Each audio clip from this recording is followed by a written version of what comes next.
All right, here it is, 395,052 miles. Hey guys, it's Russell back, and on today's video, today is October the 4th, 2020, and I want to give you my reflections and give you a little story here about the Jetta, about what it's been like to live with it for the last 22 years.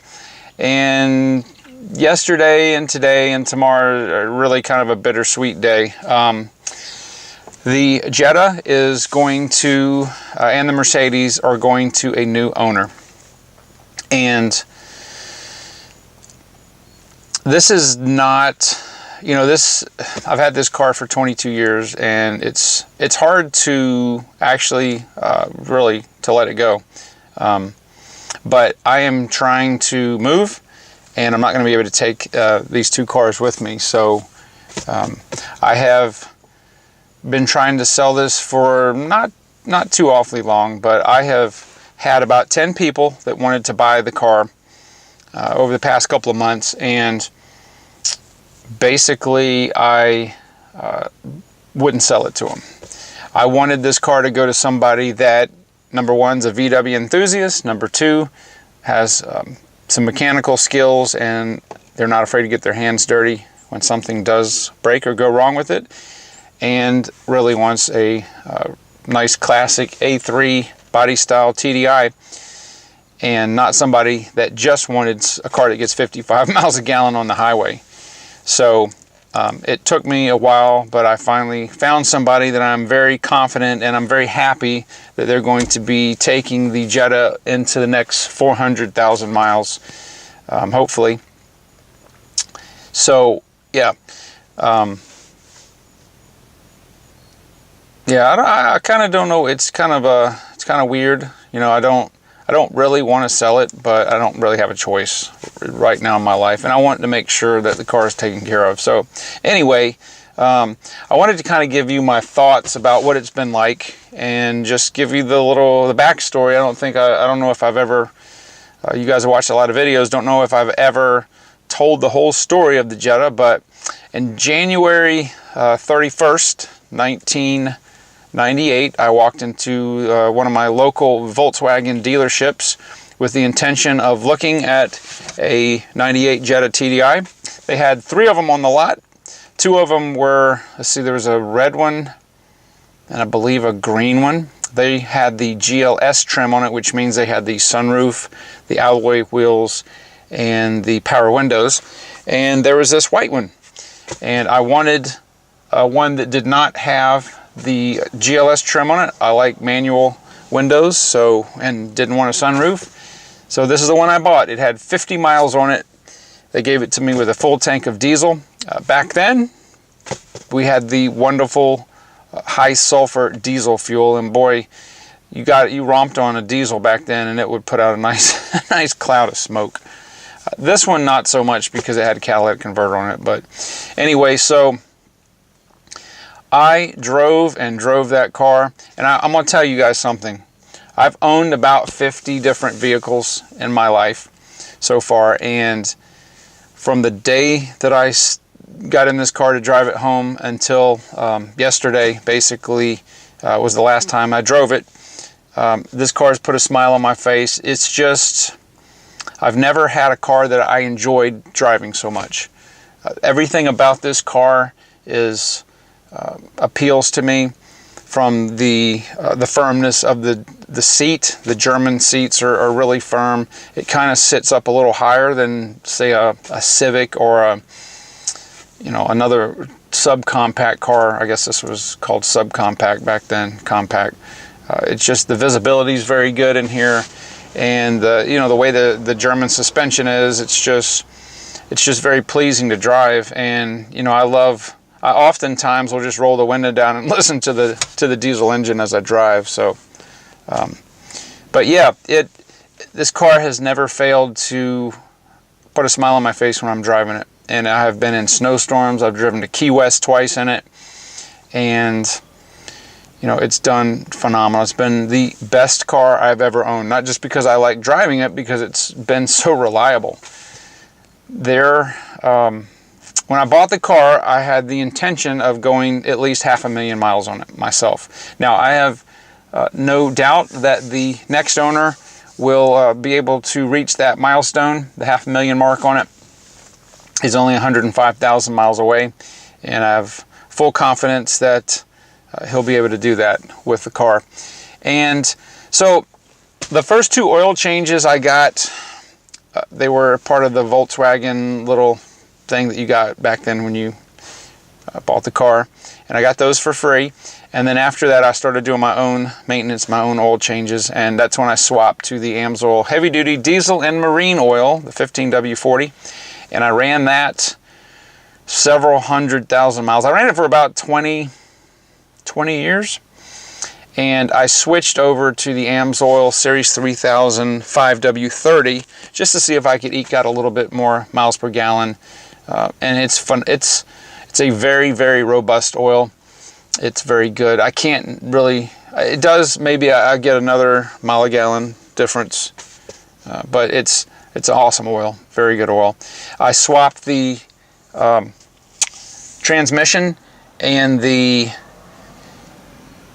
swap the transmission over to the AMSOIL 75W90 gear oil, and that made a huge difference in the smoothness of shifting the car. I didn't think it would make a difference, but it really did. It made a very good difference. I was very pleased with it. So basically, I'm going to just kind of show you the options that it has. It's got this radio was replaced. This is the second factory radio. The air still blows out. I'm going to leave this thermometer in here for the next owner.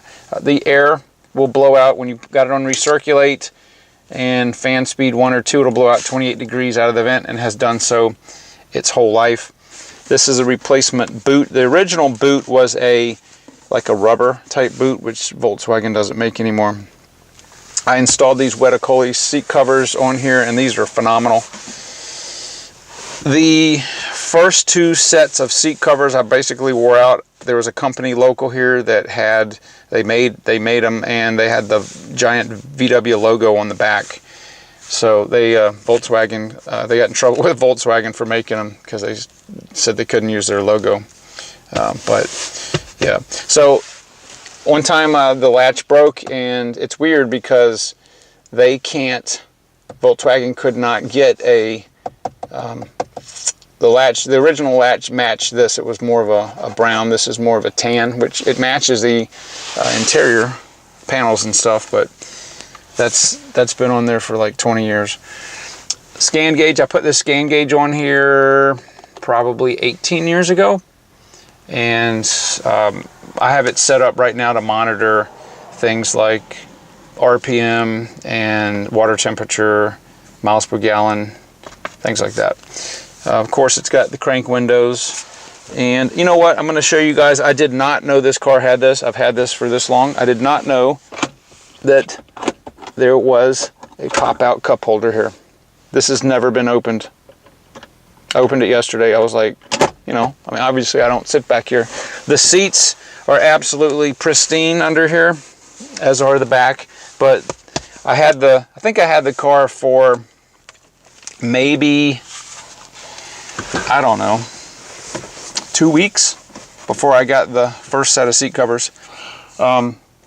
Just absolutely phenomenal. I got the windows tinted. This is 35%. I got that tinted back, I think it was 1999. No, I think it was 98. But anyway, the steering wheel, I got big hands, and the steering wheel cover, I put this on just to make it a little thicker.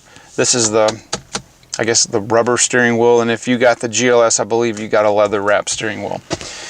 But yeah, this is a pretty basic car, and this has been an awesome car. And I want to show you guys under the hood what is still stock on this car, and you're probably gonna say, well, that's no way, but I'm gonna tell you how I was able to keep almost everything under and on this car stock, and I'm gonna be right back. All right, so the alternator is the factory original alternator. I replaced the voltage regulator in there one time. The power steering pump is the original power steering pump. The air conditioning compressor is the original air conditioning compressor. I replaced a valve, a metering valve in the compressor years ago. The engine has never been opened up except for the valve cover removed when I do the timing belts. I do all my own timing belts.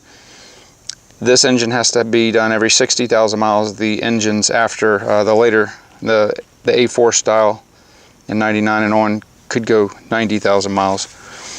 And it's the original master cylinder, brake master cylinder. That master cylinder and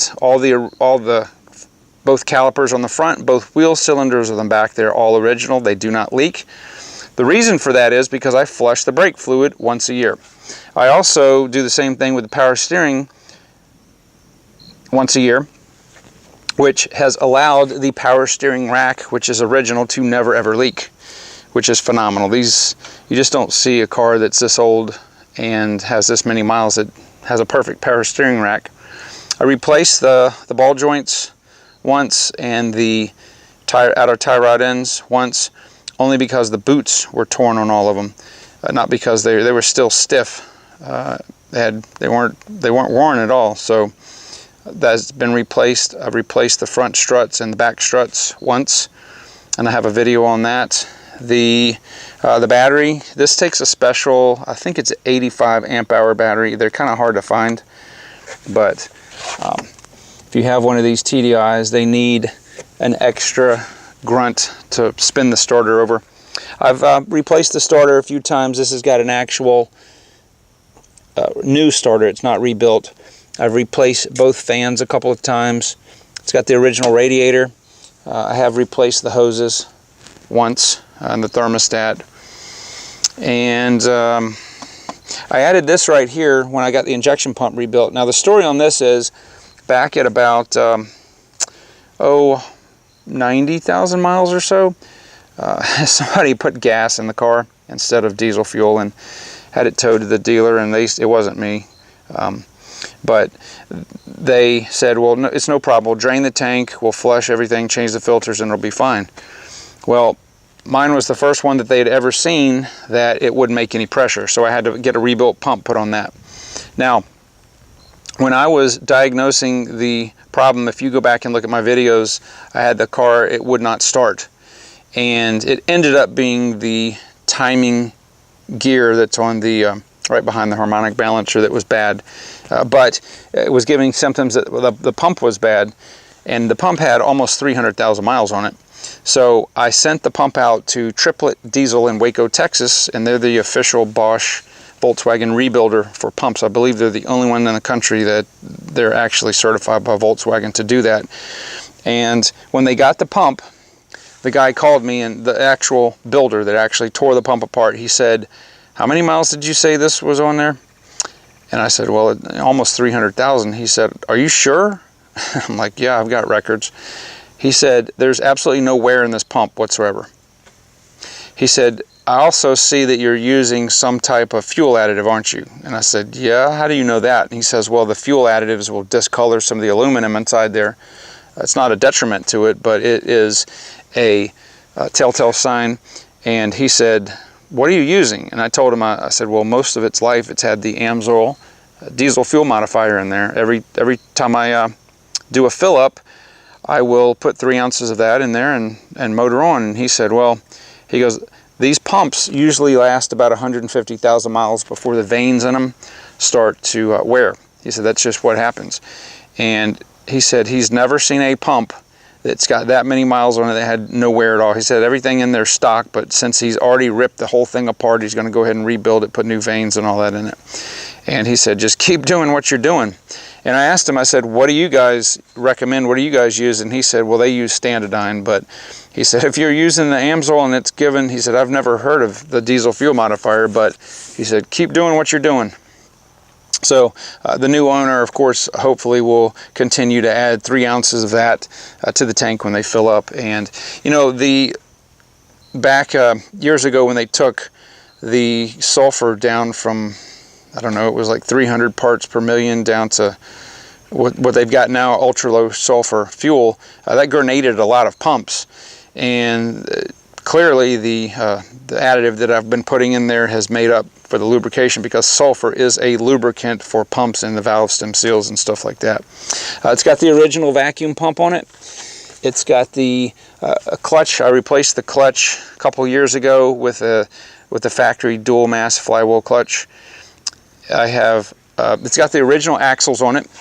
My boots were starting to had a little tear in them, so I removed the axles, and I took them to my friend who owns a CV shop, and he rebooted them, and he told me that these axles on the A3 Jettas are some of the best axles, constant velocity axles, that have ever been made. He said they're extremely durable.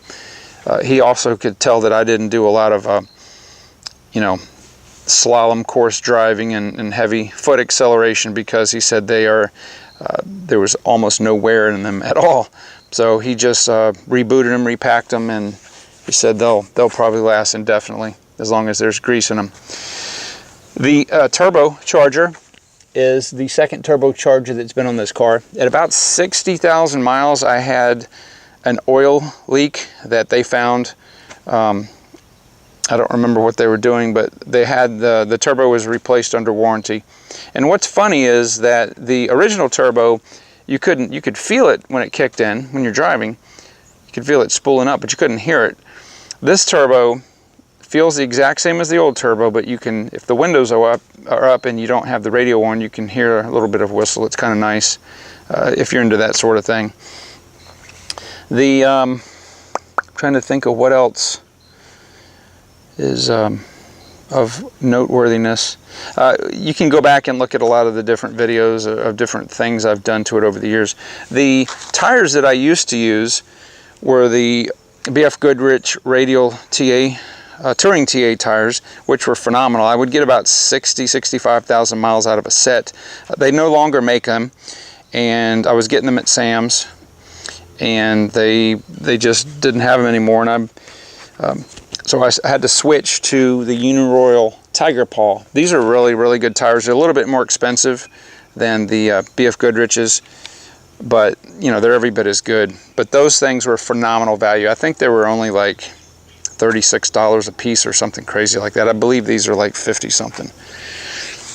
The car has absolutely no rust at all on it.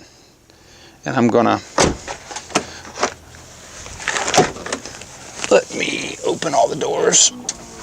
All the places that apparently these cars get rust, just don't get rust. All original exhaust except for the catalytic converter. In my diagnoses, one of the things that I did was I took the cat off because it was given some of the symptoms were, it could have been a clogged cat. Well, it was good that I took it off because it was about 80% clogged at 300 something thousand miles. And there, I just had a straight pipe put in there where it was. It still got the muffler and the resonator on it, but it made just such an awesome sound. You could hear that turbo spooling up really, really, really good. And there's the inflation specs.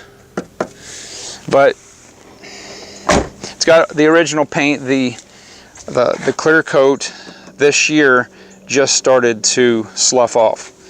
Most of these cars, it only took a couple of years before the paint would start to get a little funky.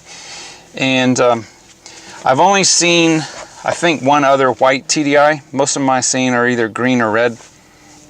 My dad actually had one of these cars. It was the GLS trim. He liked this one so much he bought one. His was silver with black interior.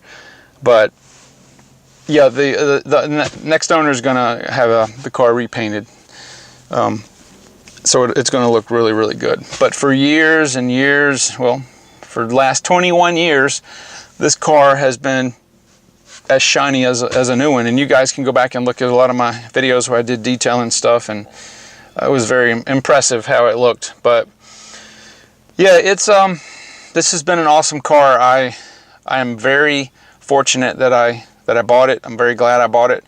I think it was like $17,100 or so.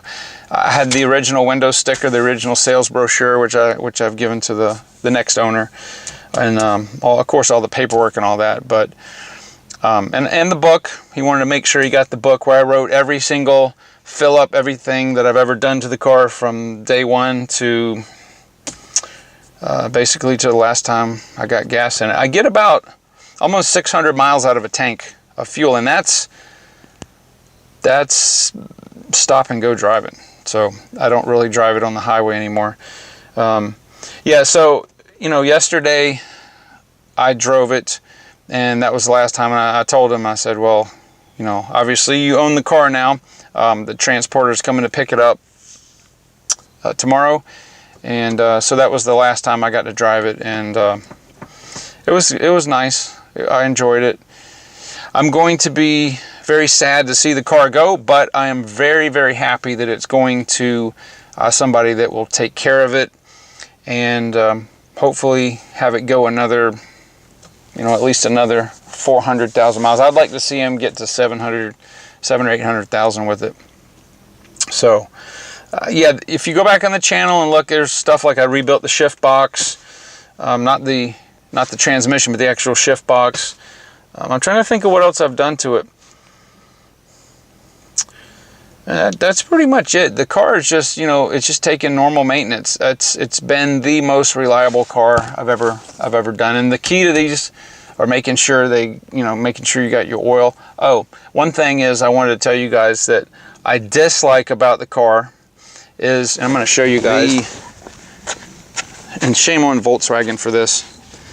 This is the positive crankcase ventilation system. It basically takes vapors right here out of the crankcase where the valve cover is, and kind of recirculates it. This disc is supposed to condense the oil, and it drains back into the block. This thing is horrible. It's absolutely horrible. These things leak, okay, and then they make a mess on the back of the engine. So I know that there are some companies like Raccor and stuff that make a system that will replace this and have it drain back, but come on. Chevrolet had a positive crankcase ventilation system on their V8 engines. It was absolutely bulletproof. It was one vacuum line and a little rattle valve that fit in the valve cover. There's baffling underneath the valve cover so it wouldn't suck the oil out, and it worked perfectly. And they still use something similar to that now. But this is just unnecessary. And yeah, I hate this. I hate this little system, this puck. But anyway, other than that, this is, I think they really designed this engine well. It's very, very durable. It is a very robust engine, and I don't see why it can't go another 400, maybe 500,000 miles with proper care. So, yep, that's it.